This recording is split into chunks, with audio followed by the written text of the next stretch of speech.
Hey guys, this is Jake at Canadian Cutting Edge, and today we're taking a look at something that comes in this big box. But you already know what we're going to look at because you clicked on the link to watch this, so you know that we're viewing and reviewing the Kizer Superbad Bowie, a design by Mikkel Willumsen, or Willumsen I should say. I first got exposed to his knives, his designs, back when I saw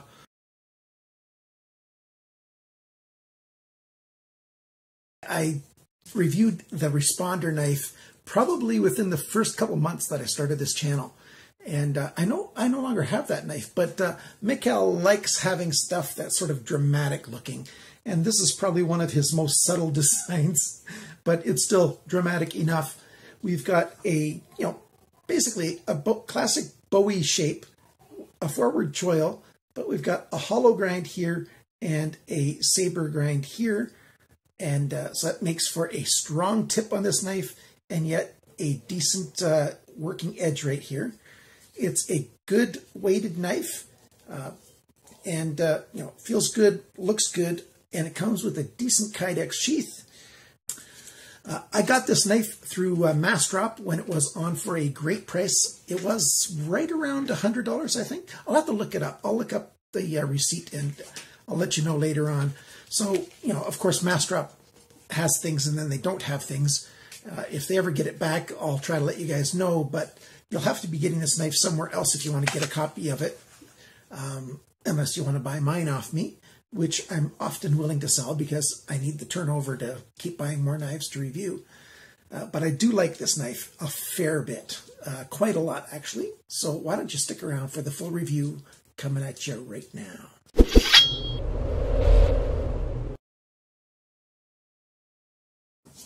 The first thing that we're going to look at will be the sheath. We've got a Kydex sheath, and it's done quite well. The fitment is very good. We don't have a loud click or anything when we put the knife in, but it grabs it and holds on. Almost no noise at all. Very little rattle or anything. Fits very well. It is reversible, except they did something silly.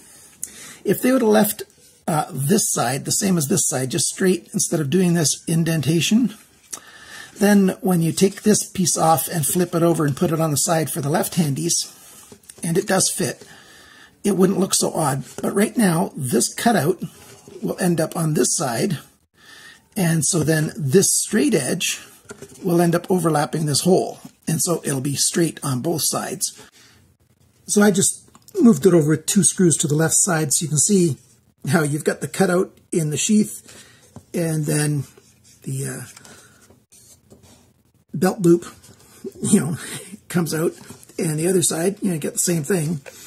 So it doesn't look bad at all, but it's just odd that it would have to look like this if you want to wear it on the left side.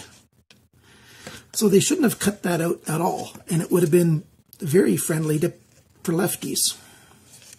Go figure. One thing that they did miss on this is they didn't put a drain hole anywhere. So there's no hole. If you do carry this out in the rain and moisture gets in and it moves down, it's just going to be captured down here. So that's not a good thing. So if I decide to keep this, I'll be drilling a little bit of a drain hole here. But if somebody who's a lefty decides to keep this, I don't want to have made a hole on the side that it's going to show off on. So I won't be putting a hole in it right away. We'll wait and see. So yeah, there's a good chance I'll be willing to sell this. If you want to buy this knife from me, you must email me.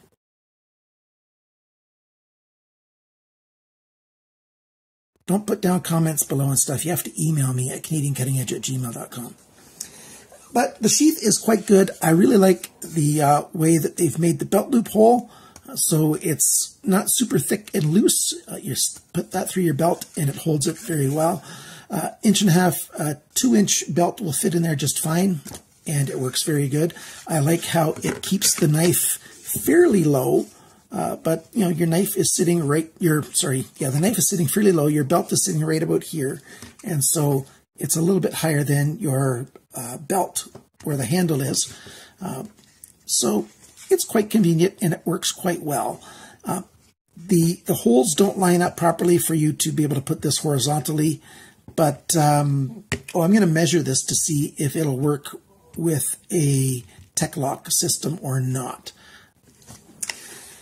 So that's the sheath. Let's talk about the knife. We've got VG10 steel, which is a good mid-grade steel. It's a little bit better than most budget steels, but it's not a super steel by any stretch. And they put the names and everything on the knife right here, and I'm thankful that it's not too super big. And on this side, we've got the Kizer name, the model, and the fact that it's VG10 steel. We've got stonewash all over the knife. We've got a little bit of a fuller right here, just to help it look good. And full tang all the way to the back. Nice spot for a lanyard hole so that when you do tie a lanyard on here, it's not big and fatter than the handle. We've got hex or Allen keys, Allen screws. You need an Allen key or a hex key to undo those handles to take them off if you want to. The handle's not super thick. For the size of the knife, the handle's actually fairly thin, although it does get up to 0.6 of an inch right there. So it does fill your hand fairly well. My hands are large, bordering on extra large. Sometimes I buy large gloves, sometimes I buy extra large gloves. And that's for North American sizes. In European sizes, that's between 10 and 11 that my hands are. So this knife is very comfortable in somebody's hand that's my size or a little bit smaller or a little bit bigger. So reverse grip works quite well. Reverse is a bit uncomfortable with this guard here poking into your flesh right back here on your hand. But it is possible, but very few people use this grip very much. You've got that forward choil, and it's nicely rounded, very, very comfortable in the hand. So that's good for doing more delicate work.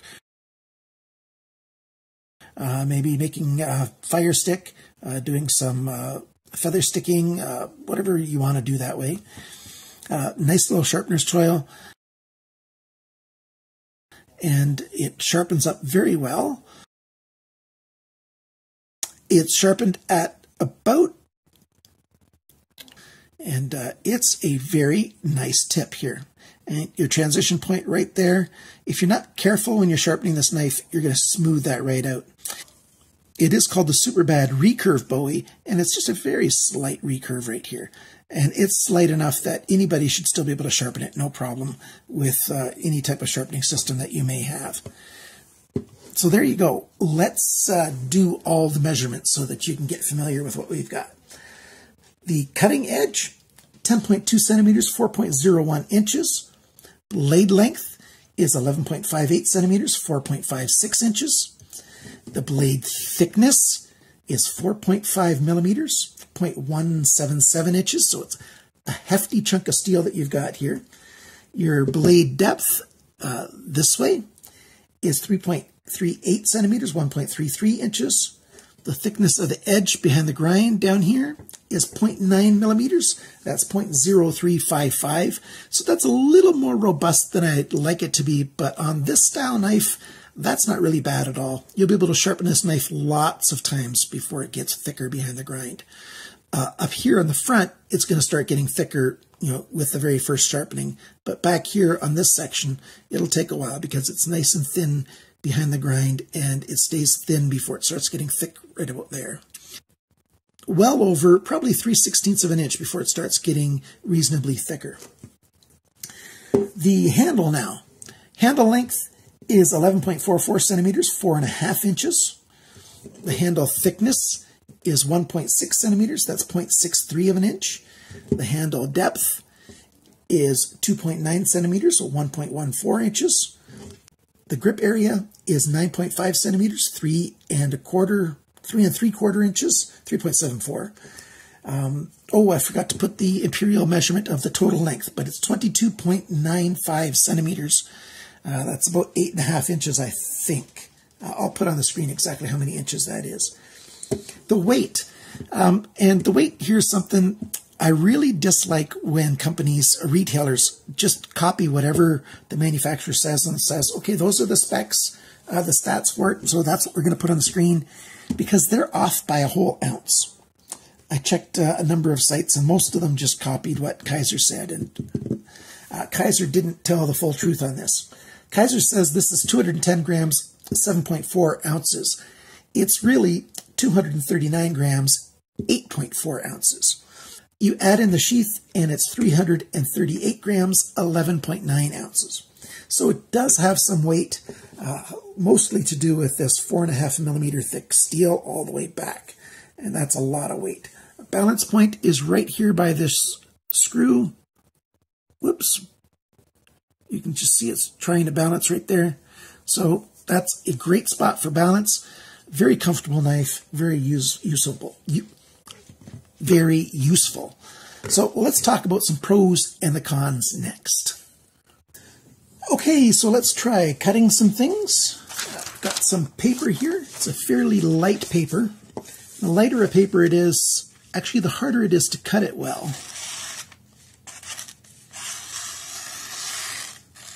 Because it tends to tear easily.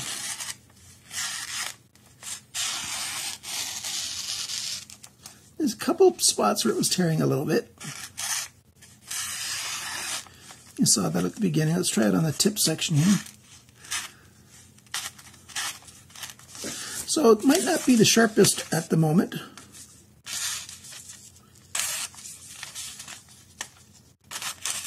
Yeah, it's not always going straight through. Got to get it right on that edge.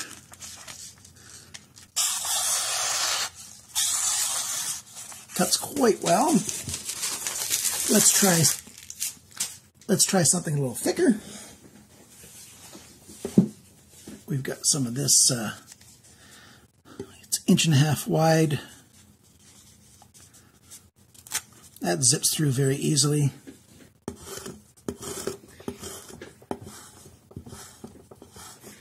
Quite good. How does it deal with wood?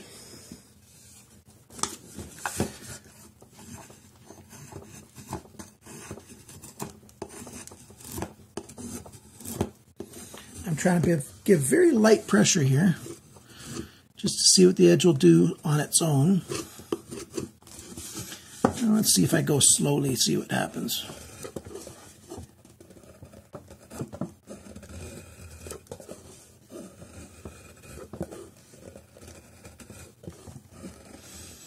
Well, let's see if I could try to be a little more aggressive.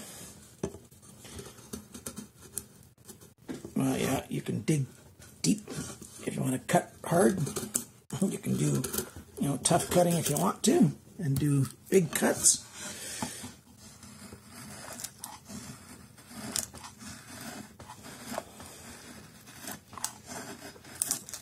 So either one of these grinds works good. This hollow grind here and a flat grind here cuts quite well. I've got some Ethernet cable. That's a cable that businesses use for their internet. And we used to have them in our houses before we got Wi-Fi. Cuts through that quite easily. And in there we've got 8 strands of copper and a whole bunch of sheathing. Let's show you what's in there in case you don't know what's in there. There are 4 pairs of wire in Ethernet cable, and each pair has got a copper wire on the inside, a solid copper wire, and they're covered with sheathing. And yeah, since they're all twisted up like that, it can take a bit to cut through them. Put down that cutting board and I misplaced it already. But I can just cut straight through it that way as well. Not a problem. So when I went for my walks in the evening especially, I carried this on my hip several times. And it carries quite well. It feels good on the hip, and it's not hard to draw quickly. At least it wasn't for me. To pull it out of the sheath, it feels really good in hand. I really like the jimping right here. That helps give it a whole bunch of extra purchase, because it is a bit of a riser going upward, and the thumb just sits in there very nicely. And when you do need to do delicate work like this, you've got some nice thick steel here to hold on to. very good for that. As far as a functional knife, I definitely think it is a functional knife. This is a knife that somebody could use for a lot of good hard work.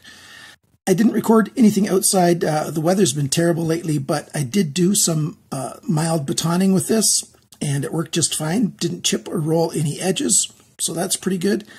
I never do, anymore, I don't do major batoning. This isn't a knife that's great for batoning anyways, because we've got a shorter edge here. But for taking a corner off of a piece of wood to get some kindling, no problem at all. This thing can do it very well. I really like how this Bowie looks, what they did with the swedge here. Just the whole design of it. Very, very nice, very dramatic. I guess that's why he called it the Super Bad Bowie. So, there you go. This is a knife that's got a good sheath. Not the best sheath ever, but a good sheath. Good blade, good handle scales of the G10 variety. I like the two-tone look here. You can also get it in black. Good balance point. Nice little sharpener's choil here, so you can sharpen right up to, and not get into the plunge there. Certainly not screw up the ricasso or anything. Really like that.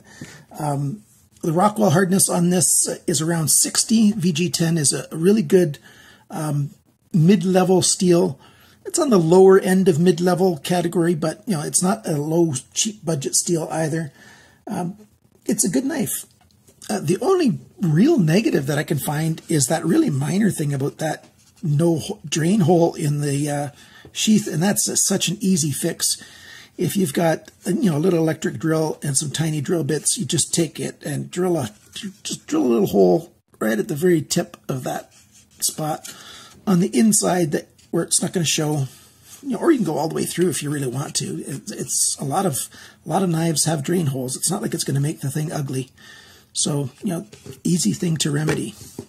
Nice knife that I like an awful lot. The Super Bad Recurve Bowie by Mikkel Willumsen design. I'm glad I got this knife, but I am willing to sell it if the right price comes around, because I do need to get more knives in so that I can review them. So I need the turnover, and I don't do the turnover, because I dislike the knife or I think it's a bad knife. It's just when a guy lives on a disability pension, you've got to sell what you buy so that you can buy some more. So that's just the way it goes. So thanks for watching my video. Thanks for liking, sharing, commenting, and subscribing. Remember, always cut towards somebody else, your chum, and not your thumb.